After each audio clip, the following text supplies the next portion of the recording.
Well, today I'm going to publish an unusual video for me. This goes back 30 years to 1992 when I had a Massey Harris self-propelled corn picker. And I used to pick corn with this corn picker, and we had an unusual way of marketing the corn. We would bag it in plastic bags, tie the top with a hog ring, and we would sell it in feed stores, and sold a lot of it through Quality Farm and Fleet, which is now Tractor Supply. I had my kids, my daughter and son, bag the corn, and I think I paid them $1, maybe $2 a bag.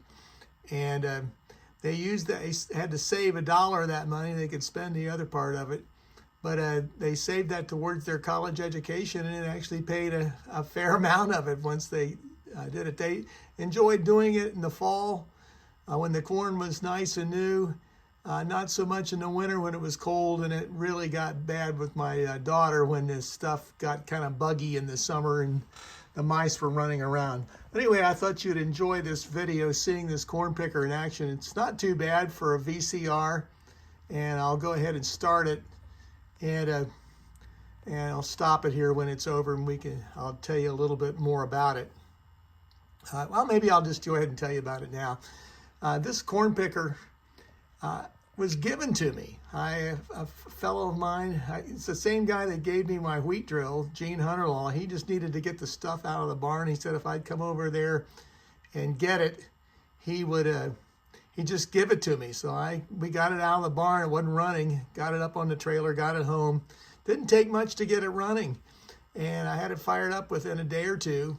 Had a 6-cylinder Continental engine in it, which meant that it was one of the later ones built. They started out with a 4-cylinder engine, the thing, which was a little underpowered, I'd imagine.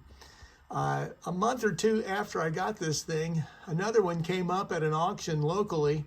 I got it for 25 bucks. So it was, so I had one for parts, because this thing had been out of production for eons, even in 1992.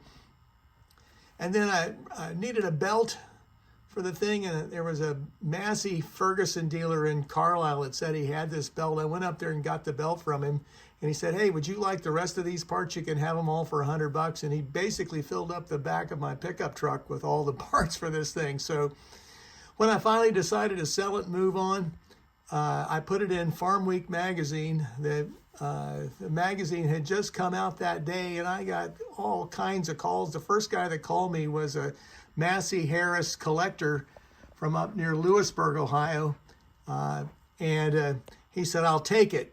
And I was asking $1,000 for the thing and throwing in all the rest of the stuff. And he said, I'm coming down right now to pay you.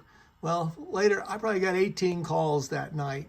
And I said, I've already made a deal, and people were offering me more money, but I made the deal with the guy, so I was going to stick to it. Anyway, he came down, paid me the money that night, and then came down, picked it up later.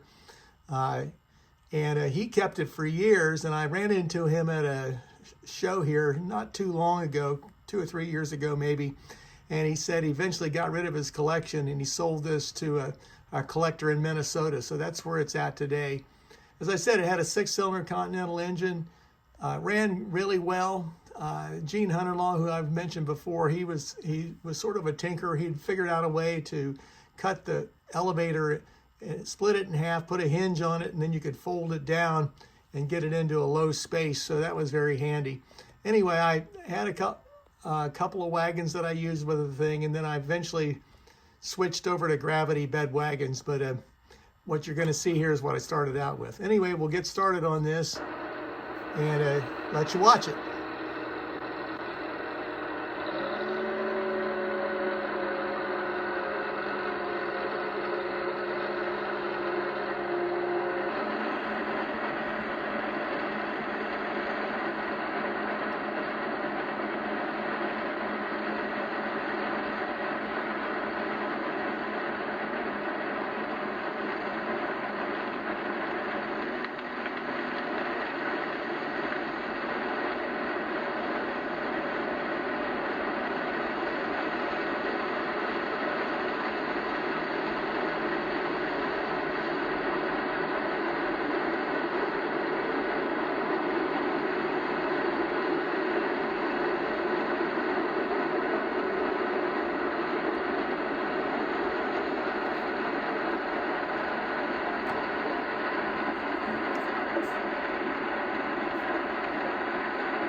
But anyway, I hope you enjoyed that video, and God bless you.